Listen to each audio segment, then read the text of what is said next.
गरीब दर्जी जुड़वा बहनों की अमीर ससुराल में शादी। रात के 12 बज रहे थे और गीता बबीता दोनों जुड़वा बहनें अभी भी सिलाई मशीन लेकर लालटेन की रोशनी में कपड़े सिलने में लगी थी। तभी उनकी माँ वंदना कहती है, तुम दोनों कब तक देर रात तक कपड़े सिलती रहोगी? आंखें चौंधी आ जाएंगी। बस करो, बाकी का काम कल कर लेना, खाना भी नहीं खाया है। अरे माँ, आप तो जानती हैं कल 2 जोड़ी लहंगे ब्लाउज तैयार करके हमें देने ही हैं। आधा सिल पाएंगे तब सुबह तक आधा काम पूरा हो पाएगा। हाँ माँ, गीता बिल्कुल ठीक कह रही है। अभी हमने पक्की सिलाई कर दी है, पर कच्चा करना होगा अब 2 घंटे तक। आपने और पिताजी ने खाना खा लिया? हाँ, तुम दोनों की ही रह गई है, पिताजी तो सो भी गए। वैसे तुम दोनों तो मानोगी नहीं, मैं ही लालटेन की लौ तेज कर देती हूँ। फिर वंदना दोनों लालटेन की लौ तेज कर देती है, जिससे उन्हें ज्यादा रोशनी मिलती है और वंदना भी उनके काम में हाथ बटाती है। देखो, मैंने यहाँ से तुरपाई कर दी है दोनों ब्लाउज की, ये ठीक है ना? हाँ माँ, आपने काफी मदद कर दी। अब आप सो जाइए, हम भी आ ही रही हैं सोने। नहीं, मैं थोड़ा और काम करवा देती हूँ। अरे नहीं माँ, आप आराम कर लीजिए ना, हम ठीक हैं। ठीक है। फिर दोनों बहनें जल्दी बचा कुचा काम खत्म करके सो जाती हैं और अगले दिन भी जल्दी उठकर लहंगे को तैयार कर देती हैं। तभी सविता नाम की एक औरत आती है। अरे गीता बहन, ये लीजिए पैसे। मेरा ये बराबर तो बनाया ना, फिटिंग का आएगा ना ब्लाउज? आप निश्चिंत रहिए, बिल्कुल सही फिटिंग आएगी। पर मैं गीता नहीं, बबीता हूँ। गीता उधर बैठी है। अच्छा, माफ कीजिएगा, वो क्या है ना, आप दोनों जुड़वा बहन हो, काफी हद तक एक जैसी शक्ल है, तो मैं क्या कोई भी धोखा खा जाए। ये तो आपने सही कहा, पर मेरी दोनों बेटियों में एक अंतर है, वो ये कि गीता के दाएं हाथ पर तिल है और बबीता के बाएं हाथ पर तिल है। अच्छा वंदना बहन, अब मेरी बेटी का लहंगा तो बहुत अच्छा सिला है, ये रहे उसके पैसे। और आप कब इन जुड़वा बहनों की शादी कर रही हो? चिंता मत कीजिए, बस लड़के ही देख रही हूँ। मैं जैसे ही बात बनेगी आपको भी खबर कर दूंगी। ठीक है, राधे कृष्णा। ऐसे ही दोनों बहनें सिलाई करके घर के खर्च को चलाती हैं। वहीं दूसरी ओर वंदना अपनी जुड़वा बेटियों के लिए रिश्ते ढूंढती है। तभी पंडित जी अमीर घर के 2 बेटे रवि और नकुल का रिश्ता दिखाते हैं। वंदना मान जाती है और अगले दिन रवि और नकुल अपनी माँ प्रेमा के साथ दोनों जुड़वा बहनों को देखने आते हैं। हाँ जी, वैसे आपकी दोनों लड़कियां बहुत समझदार और सुंदर हैं। मुझे तो रिश्ता मंजूर है। ये तो अच्छी बात है, हमें भी आपके दोनों बेटे बहुत पसंद आए। समधन जी, मुंह मीठा तो कीजिए। जी कर लेंगे, लेकिन हमारी एक शर्त है। अब आपकी बेटी हमारे अमीर खानदान में आ रही है, तो आपको भी तो थोड़ा बहुत दहेज देना पड़ेगा हमारी नाक ऊंची रखने के लिए। जी दहेज? हम थोड़ा तो कर लेंगे, फिर भी आप बता दीजिए। यही कुछ 5 लाख रुपए कैश और मेरे दोनों बेटों के लिए हीरे की अंगूठी। जी ये तो आपने बहुत ज्यादा बता दिया, हम इतना कैसे कर पाएंगे? माताजी, अब आपकी बेटी हमारे खानदान में आकर ऐश करेगी, तो आप इतना तो आप लोग कर ही सकते हैं, वरना कोई बात नहीं, रिश्ते तो हमें और भी लड़कियों के आ रहे हैं। अब बिल्कुल ठीक कहा मेरे बेटे ने। नहीं समधन जी, आप मेरी दोनों बेटियों का रिश्ता मत तोड़ना, आपकी शर्त को मैं जरूर पूरा करूंगा। ठीक है, तो अब मुंह मीठा कर दीजिए। फिर जुड़वा बेटियां मेहमानों को रसगुल्ला परोसती हैं, जिसे बड़े चाव से अमीर ससुराल वाले खाते हैं। और मदन अगले महीने अपनी दोनों जुड़वा बेटियों की शादी करवाने के लिए अपने घर को बेच देता है और झोपड़ी में जाकर रहने लगता है। साथ ही मदन अमीर ससुराल वालों की मुंह मांगी शर्त पूरी कर देता है। दोनों जुड़वा बहनें अमीर ससुराल में बखूबी घर का सारा काम संभालती हैं। इसके बाद भी प्रेमा अपनी दोनों बहुओं पर अत्याचार करती है, उन्हें गरीबी के ताने देती है। और उनके पति उन्हें प्यार करते भी थे, तो प्रेमा अपने दोनों बेटों को भड़का कर रखती थी। यकीन नहीं होता तो आप खुद देख लीजिए। दोनों बहनें शाम को डाइनिंग टेबल पर खाना परोसती हैं। ए गीता बहू, मैंने तुझे कुछ कहा था, पालक पनीर बना, फिर तूने कढ़ी चावल क्यों बनाया? माँ जी, मैं बबीता हूँ, आपने ही तो मुझे कढ़ी चावल बनाने को कहा था। और माँ जी, पालक पनीर मैंने बनाया है। ओहो, एक तो दोनों की शक्ल एक जैसी, ऊपर से साड़ी भी एक जैसी पहनी है। अलग अलग साड़ी पहना करो, समझी? जी माँ जी। गरीब कहीं की, एक तो पता नहीं कैसी पालक पनीर बनाई है। ये गरीबों की तरह सिर्फ लहसुन का छौंका लगा दिया है। ये मत भूलो तुम दोनों एक अमीर घर में आई हो, सही से खाना बनाना सीख जाओ, वरना मेरा वो रूप देखोगी जो नहीं देखा अभी तक। जी माँ जी, दोबारा खाना बना कर लाऊं? फिर दोनों बहू दोबारा खाना बनाती हैं। प्रेमा उन्हें तंग करने के लिए उनके बनाए काम को बिगाड़ दिया करती थी। बहुत हो गया, अब मुझे इन दोनों बहू की शक्ल नहीं देखी जाती है, गरीब कहीं की। मैं तुम दोनों को किसी अच्छे अमीर घर में शादी करूंगी जो और पैसा वगैरह लाएगी। हाँ माँ, आपने बिल्कुल ठीक कहा। वैसे भी ये दोनों देहाती सी हैं। फिर एक दिन प्रेमा छोटी सी बात पर उन्हें सुनाकर घर से बेघर कर देती। दोनों बहू गिड़गिड़ाती रहती हैं। आखिर हमसे क्या गलती हो गई? आप हमें घर से मत निकालिए, हम दोनों कहाँ जाएंगी? माँ जी, बड़ी मुश्किल से हमारे माता पिता ने आपको दहेज देकर शादी की है। कहीं भी जाओ, जाकर मर जाओ, पर मेरे घर आने की जरूरत नहीं है। मैं अपने दोनों बेटों की शादी किसी अमीर खानदान में करवाऊंगी। इतना कहकर प्रेमा दोनों बहनों के मुंह पर दरवाजा बंद कर देती है। फिर दोनों बहन भटकते भटकते मंदिर के पास बैठ जाती हैं। मुझे कुछ समझ नहीं आ रहा, हम कहाँ जाएं? घर भी नहीं जा सकते, माँ बाबूजी कितना परेशान हो जाएंगे। तो बिल्कुल सही कह रही है, पर हमें अपना पेट पालने के लिए कुछ तो करना होगा। छत भी नहीं है फिलहाल तो। अरे हम किसी से सिलाई का काम मांग लेते, वो तो हमें आता है। हाँ, ये ठीक रहेगा। फिर दोनों बहनें इधर उधर भटक कर दर्जियों के पास जाती हैं, जिनमें से एक दर्जी दोनों को सिलाई का काम दे देता है।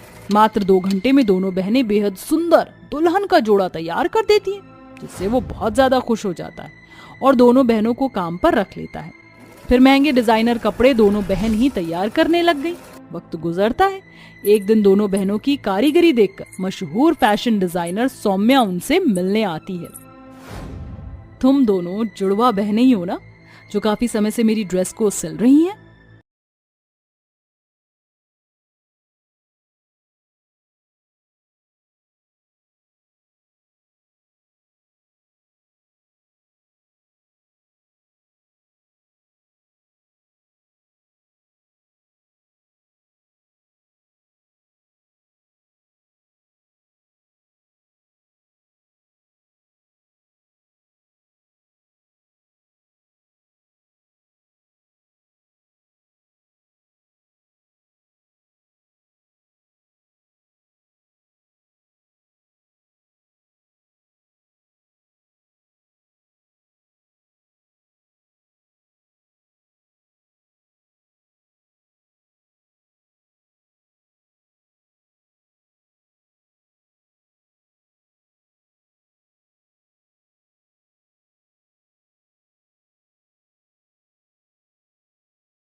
पंछी उड़ तो जाजो रे, मारा दिल की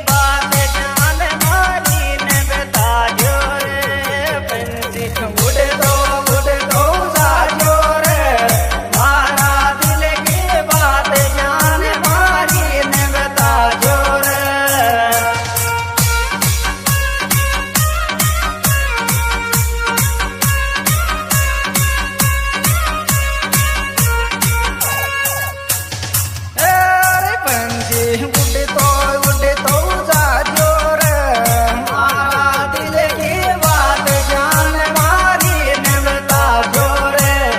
पंछी उड़ तो जाजो रे, मारा दिल की बात जान मारी ने बताजो रे।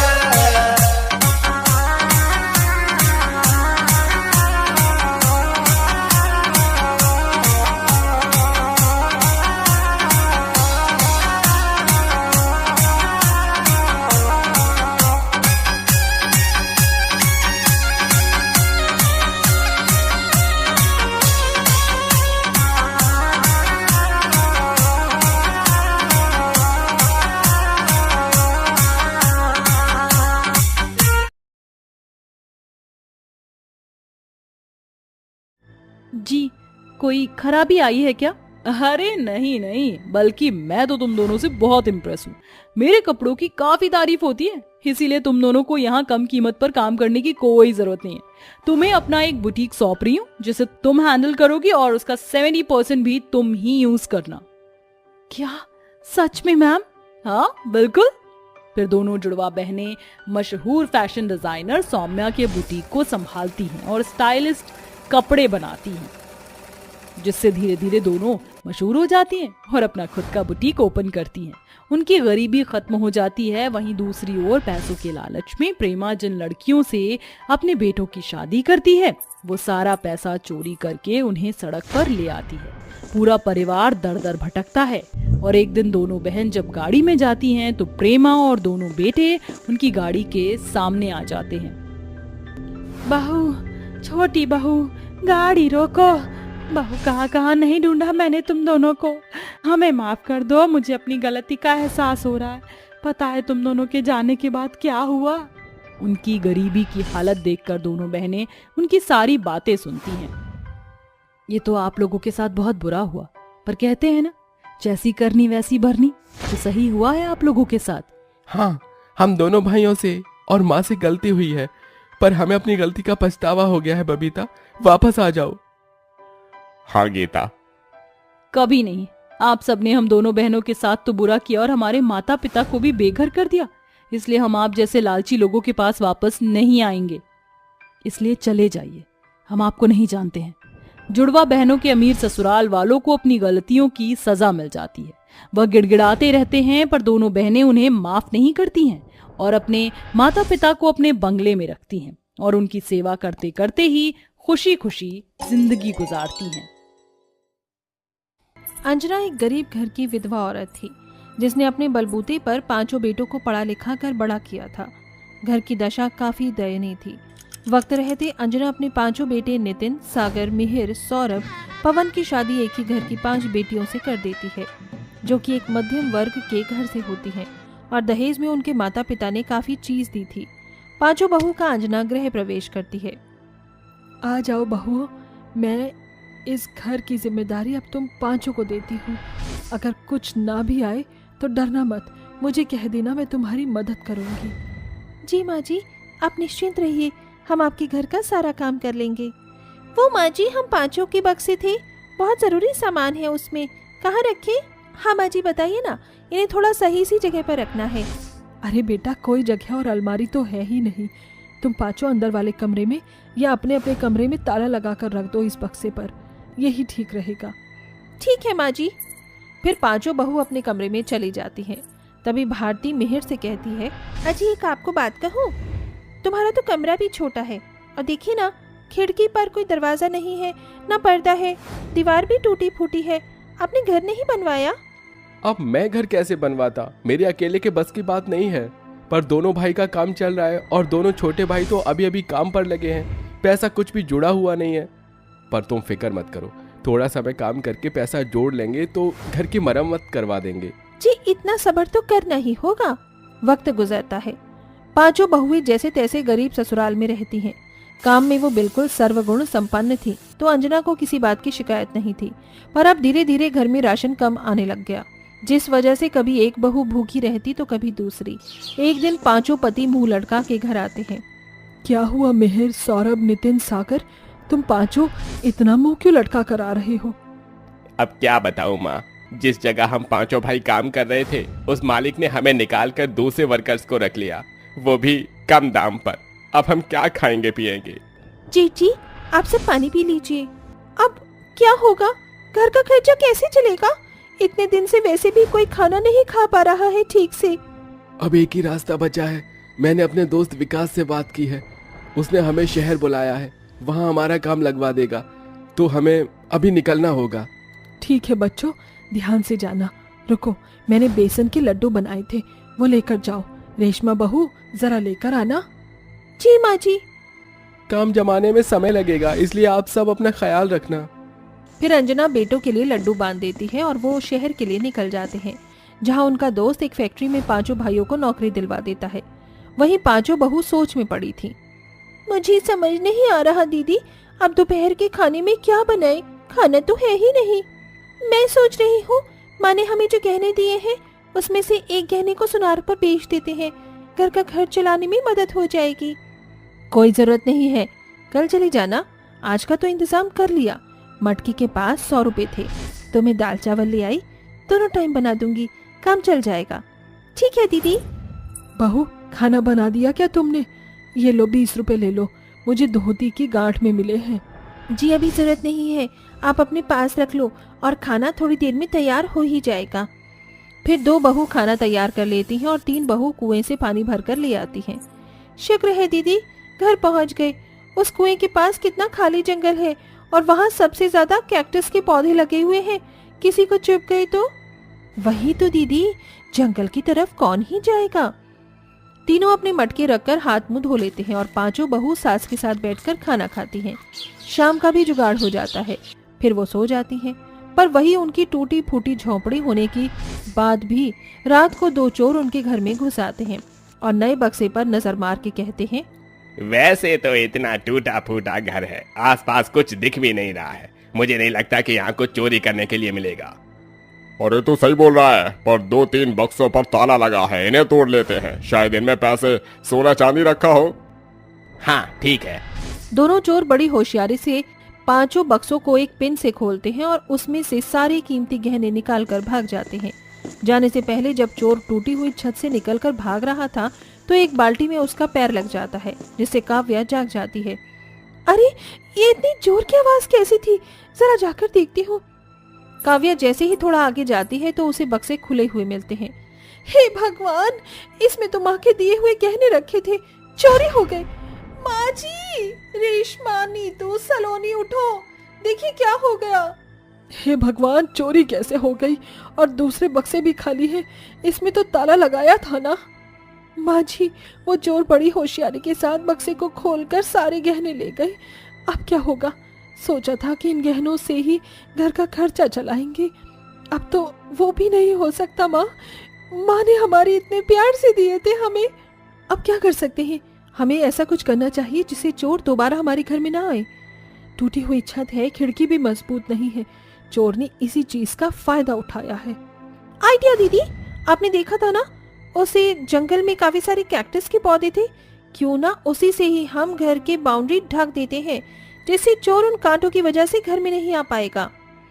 अरे हाँ, ये तरीका बिल्कुल सही है, कल ही हम इस काम को करेंगे।